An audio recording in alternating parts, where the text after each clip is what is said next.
청년들의 고백이 되고 또 우리 온 성도들의 고백이 되기를 바랍니다. 감사합니다. 오늘 읽은 본문 말씀은 예수님께서 갈릴리 지역을 중심으로 초기 사역을 펼쳐 가실 때의 말씀입니다. 예수님께서는 제자들과 함께 한적한 바닷가로 가셨습니다. 바닷가는 자주 예수님의 사역 장소로 사용되었습니다. 우리 여러분 성경 말씀을 다 펴고 계시죠? 우리 특히 마가복음은 우리가 조금 이렇게 앞뒤로 보면서 확인해 보도록 하겠습니다. 우리 점심 식사하시고 좀 졸리실 수도 있는데 우리 조금 마가복음 부분은 좀 이렇게 찾아서 우리가 보고 다른 부분은 여기 PPT에 있는 거 이렇게 보면서 하도록 하겠습니다. 바로 앞에 2장 13절 말씀에 가보시면 예수께서 다시 바닷가에 나가심에 큰 무리가 나왔거늘 예수께서 그들을 가르치시니라 해서 예수님께서 바닷가에서 가르치신 내용을 말씀하고 있습니다. 또 우리 4장 1절 마가복음 4장 1절 우리 본문 조금 지나서 4장 1절에 봐도 예수께서 다시 바닷가에서 가르치시니 라고 이렇게 말씀하고 있습니다. 예수님께서 회당에서도 가르치셨지만 바닷가에서도 가르치신 사건을 우리가 많이 볼 수 있습니다.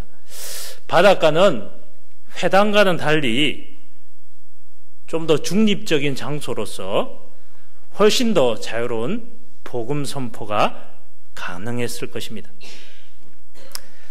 그런데 우리가 바로 앞에 6절 말씀을 보면 우리 본문이 3장 7절이었죠. 6절 말씀에 보면 바리새인들이 나가서 곧 헤롯 땅과 함께 어떻게 하여 예수를 죽일까 모의하니라 하고 이렇게 말씀하고 있어서 얼핏 보면 예수님께서 바리새인들의 모의를 피해서 회당에서 바닷가로 피신하신 것처럼 보일지도 모르겠습니다.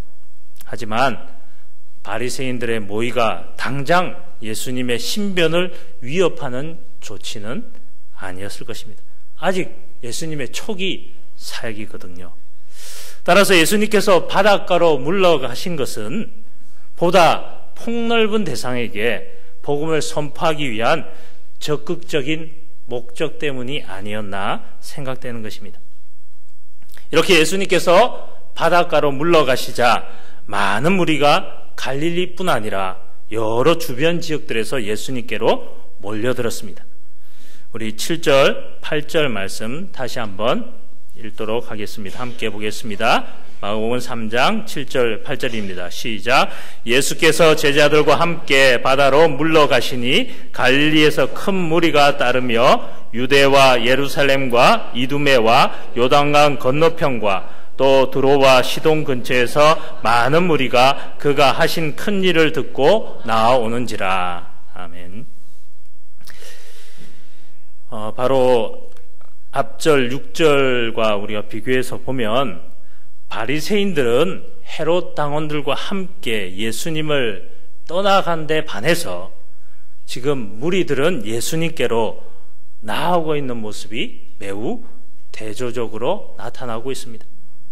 예수님을 죽이려는 바리새인은 소수인데 비해서 많은 무리가 예수님을 따랐다는 것입니다. 물론 갈릴리 지역에 살고 있는 사람들이 대부분이었겠죠. 하지만 예수님께 몰려든 무리들이 여행 온 그 지역들은 매우 방대하였습니다.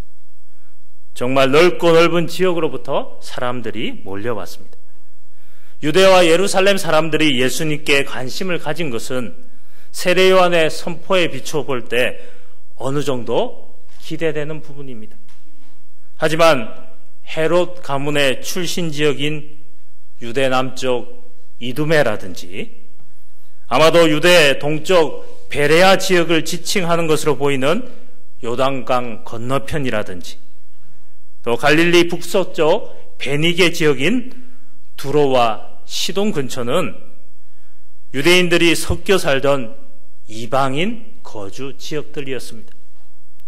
이 폭넓은 주변 지역들에서 무리들이 몰려왔다는 이 사실은 예수님의 사역을 통한 그 대중적 인기와 영향력이 얼마나 대단했는지 보여주는 것입니다. 세례 요한이 회개의 세례를 외쳤을 때에도 꽤 넓은 지역에서 회개하는 일이 벌어졌습니다. 그리고 예수님께서 병자를 고치시고 복음을 전하셨을 때 훨씬 더 광범위한 지역에서 이러한 반응을 보였습니다. 그 파급 효과가 아주 컸다는 것입니다. 무리가 예수님께 밀려들어 압박하는 상황이 펼쳐지고 있습니다. 우리 9절 말씀에 보면 예수께서 무리가 에워싸 미는 것을 피하기 위하여라고 말씀하고 있는데, 이러한 상황은 그 앞에서도 언급되었던 상황입니다.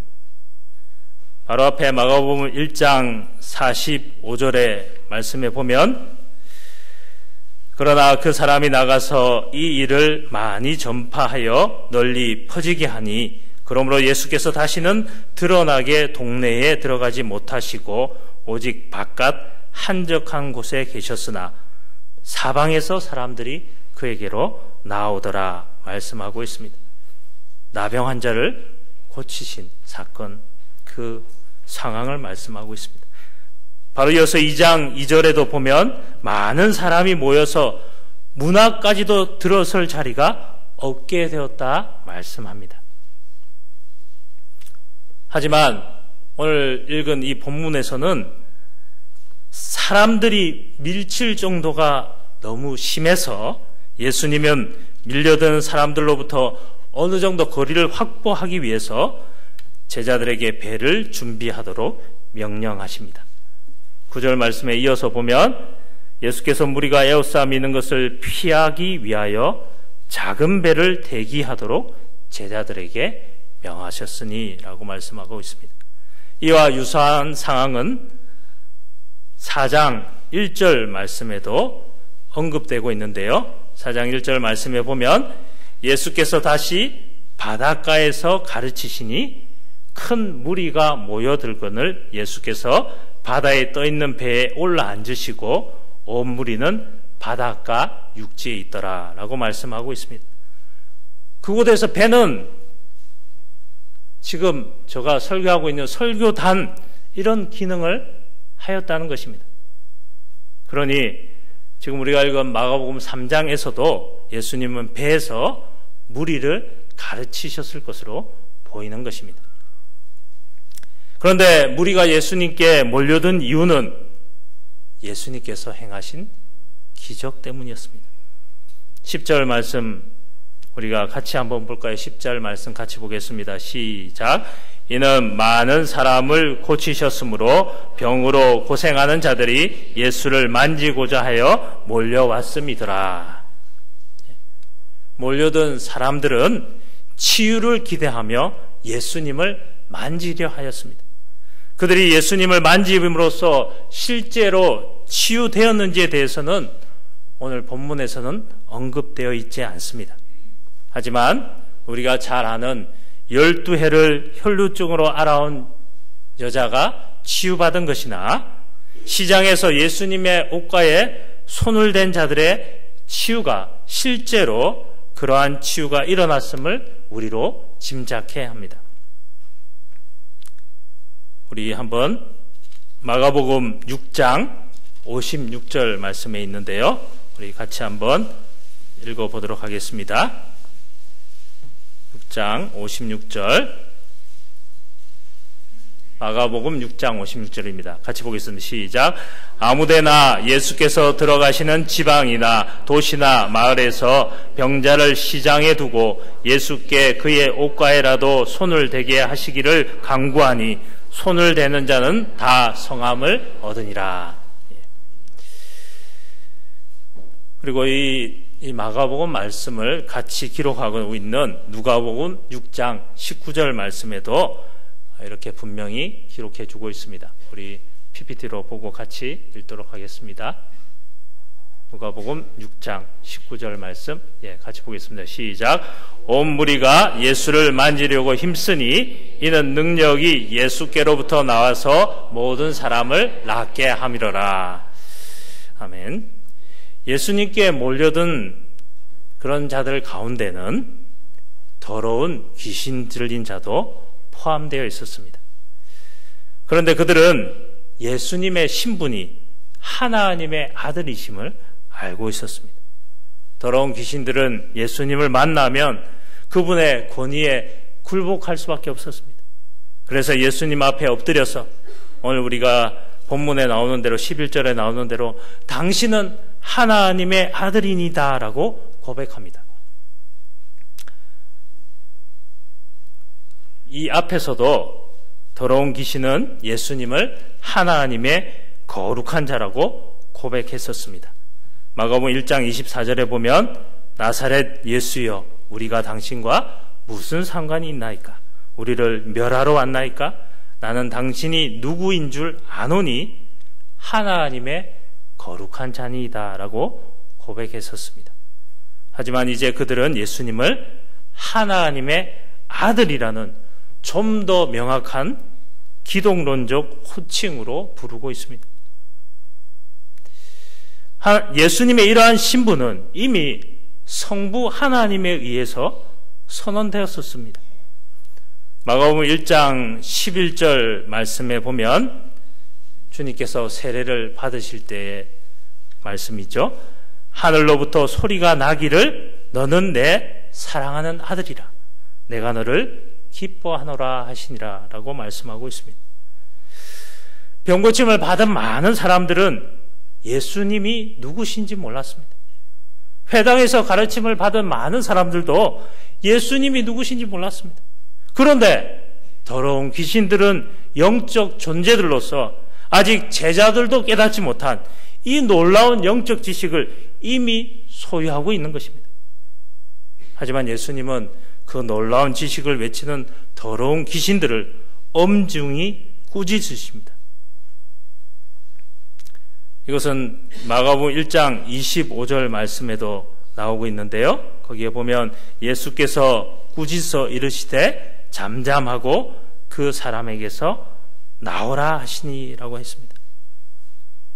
또한 이어서 34절, 1장 34절에도 예수께서 각종 병이 든 많은 사람을 고치시며 많은 귀신을 내쫓으시되 귀신이 자기를 알므로 그 말하는 것을 허락하지 아니하시니라고 말씀하고 있습니다. 예수님은 당신의 신분이 무리들에게 널리 알려지는 것을 아직 허락하지 않으십니다. 아마도 그럴 경우에 무리들의 설익은 기대가 예수님께 대한 심각한 오해를 불러일으킬 위험이 있었기 때문이었을 것입니다. 특히 오늘 말씀 12절에 예수께서 자기를 나타내지 말라고 많이 경고하시니라고 말씀하는데 여기 많이 경고하신 것은 그 횟수가 많다든지 아니면 그 말씀을 하시는 게 많은 양에 걸쳐서 계속 반복해서 말씀하셨다는 것보다는 오래도록 길게라는 그런 시간적인 개념을 가지고 있습니다. 그러니까 예수님께서 구속 사역을 이루기 위하신 그 계획하신 때가 있다는 것입니다. 아직 그 때가 되지 않았기 때문에 그렇게 못하게 하신다는 것입니다. 그러므로 아직도 하실 일이 있기에 지금부터 하나님의 아들로 알려지면 일하실 때에 장애 요소가 많이 발생하는 것을 막기 위해서 저들의 입을 막으신 것입니다. 그리고 오늘 본문 13절 이하에 보면 예수님께서 12사도를 세우시는 사건이 나옵니다. 오늘 본문 이전에 마가는 5명의 제자들에 대해서 언급하였습니다. 마가복음 1장 16절로 20절 말씀에 보면 시몬과 그 형제 안드레 또 야고보와 그 형제 요한이 나오고 또 마가복음 2장 14절에 보면 레위를 부르신 사건이 나옵니다.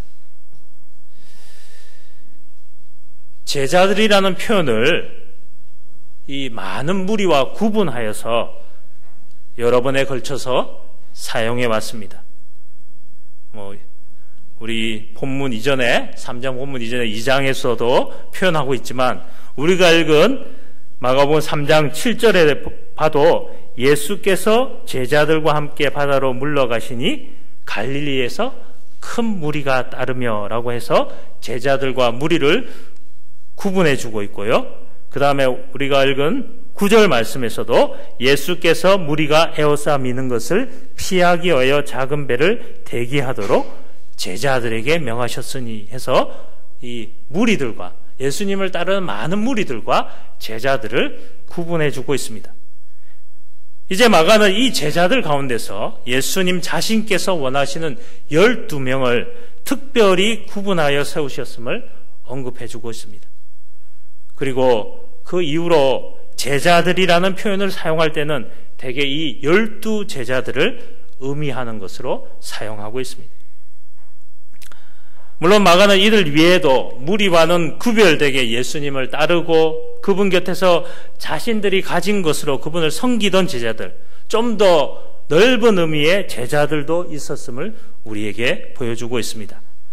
우리 마가복음 4장 10절 말씀해 보면 예수께서 홀로 계실 때에 함께 한 사람들이 12제자와 더불어 그 비유들에 대하여 물으니라고 해서 12제자와 구별되는 그런 사람들이 예수님과 함께 하였음을 우리가 확인할 수 있습니다. 이처럼 구별될 12를 사도들이라고 불렀습니다. 우리가 읽은 이 마가복음 말씀을 같이 기록하고 있는 누가복음 6장 12절 말씀 우리 같이 한번 봤으면 좋겠습니다. 함께 보겠습니다. 시작. 이때 예수께서 기도하시러 산으로 가사 밤이 새도록 하나님께 기도하시고, 이 말씀을 통해서 예수님께서 사도들을 불렀을 때의 상황을 설명해 주고 있습니다. 우리 마가복음에도 나오지만 바로 이 7절 앞에 사건에 보면 바리새인들과 안식일에 관한 논쟁이 있었습니다. 그 얼마 후에 예수님께서 기도하시기 위해서 산으로 떠나셨습니다. 자두 그러셨던 것처럼 한적한 곳을 찾아가셔서 오직 하나님께 마음을 쏟아 기도할 기회를 얻기 위함이었습니다. 이날 예수님께서는 매우 중대한 결정을 앞두신 듯 밤을 새워 하나님께 기도하셨습니다. 날이 밝자 예수님께서는 제자들을 그가 계신 산으로 부르시고 그 중에서 12를 택하여 사도로 세우셨습니다.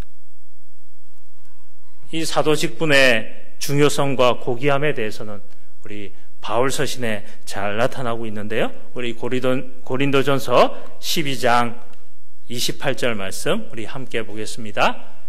하나님이 교회 중에 몇을 세우셨으니 첫째는 사도요. 여기까지만 보겠습니다. 첫째는 사도요. 사도가 그만큼 중요하다는 것을 여기서 말씀하고 있습니다. 또한 에베소서 2장 20절 말씀 우리 함께 보겠습니다. 시작. 너희는 사도들과 선지자들의 터 위에 세우심을 입은 자라. 그리스도 예수께서 친히 모퉁이 돌이 되셨느니라. 여기서는 교회를 가리켜서 그리스도 예수께서 친히 모퉁이 돌이 되셔서 사도들과 선지자들의 터 위에 세우심을 입었다고 말씀하고 있습니다. 말하자면 교회는 사도들이 계시받아 전한 그리스도의 복음 위에 세워졌다는 것입니다. 12사도를 선택하여 부르실 때에 하나님께 기도하고 부르셨습니다. 12사도들을 볼 때에 그들이 지식이 많은 사람이거나 재능이 많은 사람만 선택했다고 생각되지 않습니다. 다만 예수님이 하나님께 기도하는 가운데 부르셨습니다. 주님이 직접 부르셨다는데 큰 의미가 있습니다. 사도가 되는 조건은 주님의 선택에 있었지 사람의 조건에 있지 않았다는 것입니다. 이것은 마찬가지로 우리가 감사해야 될 내용 아닙니까? 우리가 뭐 잘난 게 있어서 지금 이 자리에 있는 것입니까? 하나님께서 우리 각 사람을 선택하셔서 이 자리에 우리 함께 하나님께 예배하게 하신 거 아니겠습니까? 그런데 마가복음에서 12 제자들이 사도들로 불리는 경우는 이곳을 제외하고 6장 30절 한 번 더 있을 뿐입니다.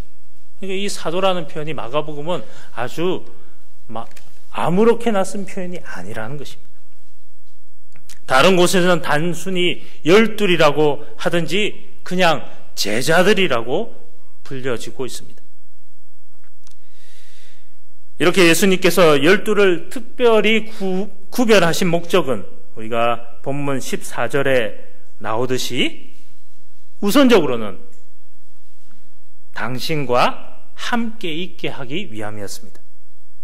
우리 14절 말씀 다시 한번 함께 보겠습니다. 시작. 이에 12를 세우셨으니 이는 자기와 함께 있게 하시고 또 보내사 전도도 하며. 예수님은 이후로 당신의 가르침과 기정의 현장에 언제나 제자들을 대동하셨습니다. 바다나 육지에서 여행하는 중에도 여전히 그들을 대동하십니다.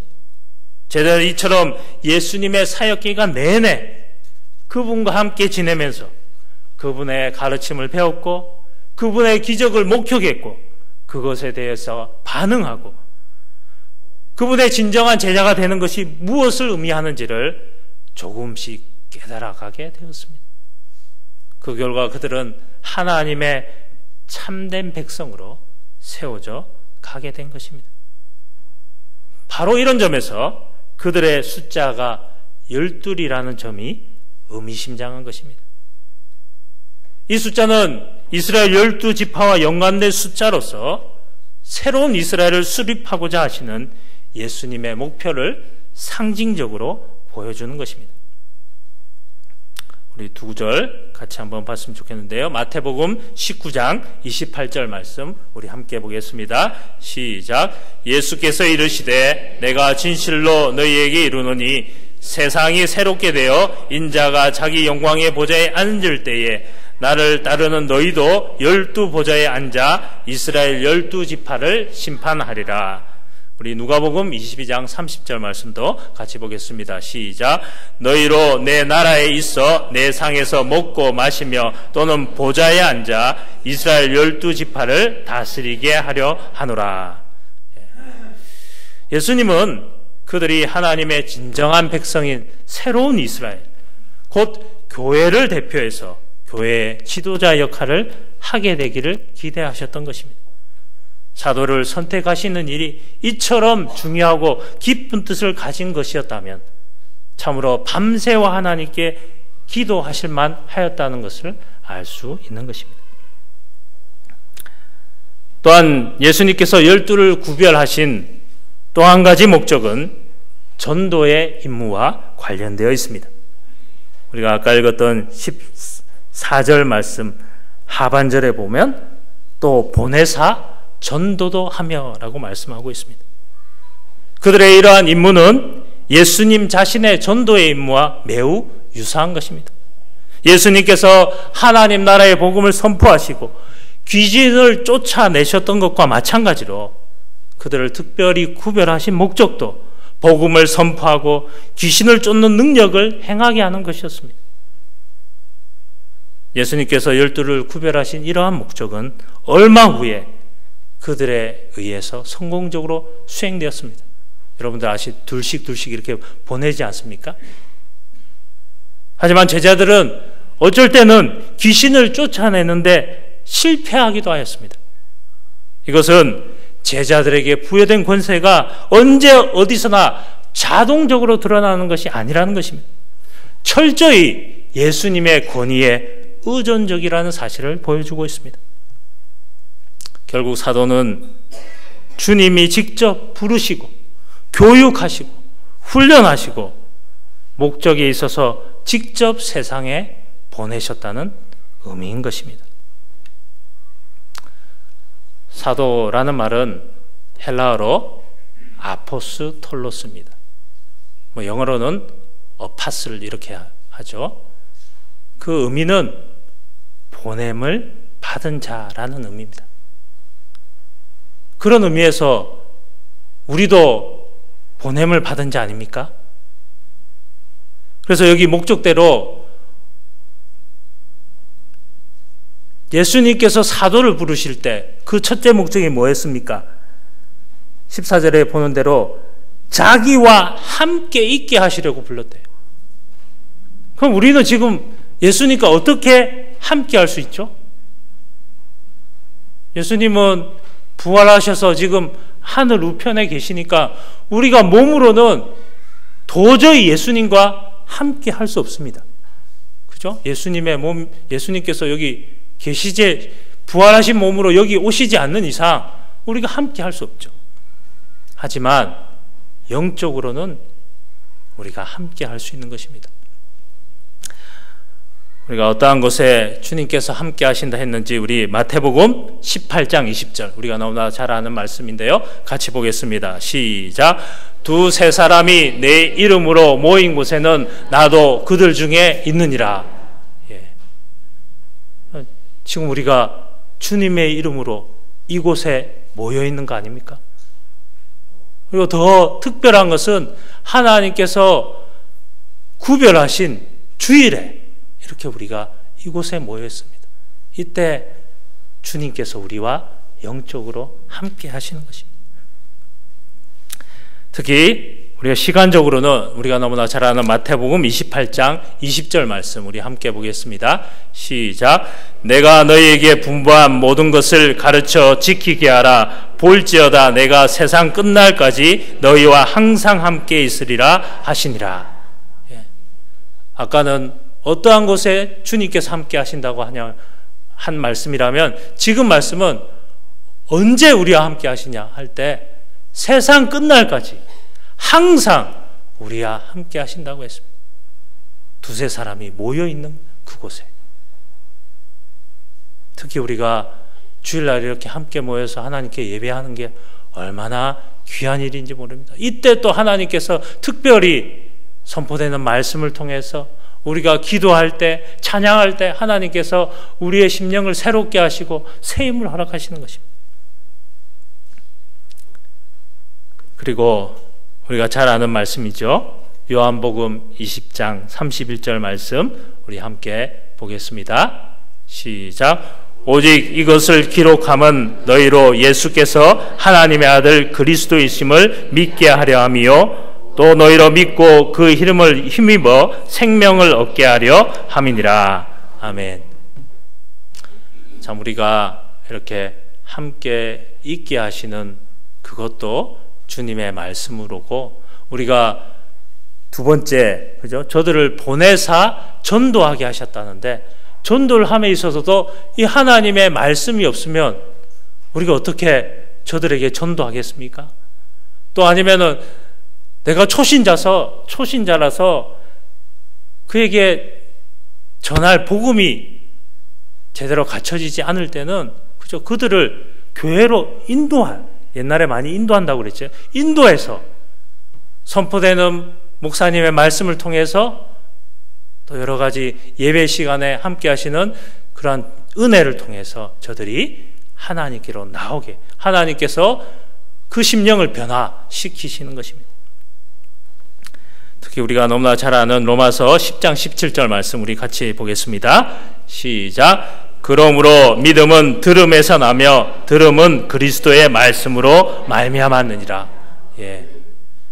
우리가 육체적으로는 주님을 볼 수 없습니다. 그죠? 우리가 기록된 복음서에는 그 당시 사람들은 예수님을 볼 수 있었죠. 그러나 우리는 볼 수는 없지만 우리가 그리스도의 말씀을 들음으로 우리의 믿음이 성장케 되는 것입니다. 특별히 이렇게 주일로 우리가 이런 모이는 것이 귀하다는 것. 그래서 우리가 더욱 이 시간에 사모하고 또 그때 말씀을 통해서 또 모든 시간들을 통해서 베푸실 은혜를 사모하는 우리 모든 영안의 권속들 되고 또 우리의 삶 가운데서도 그런 하나님 은혜가 드러날 수 있기를 바랍니다. 기도하겠습니다.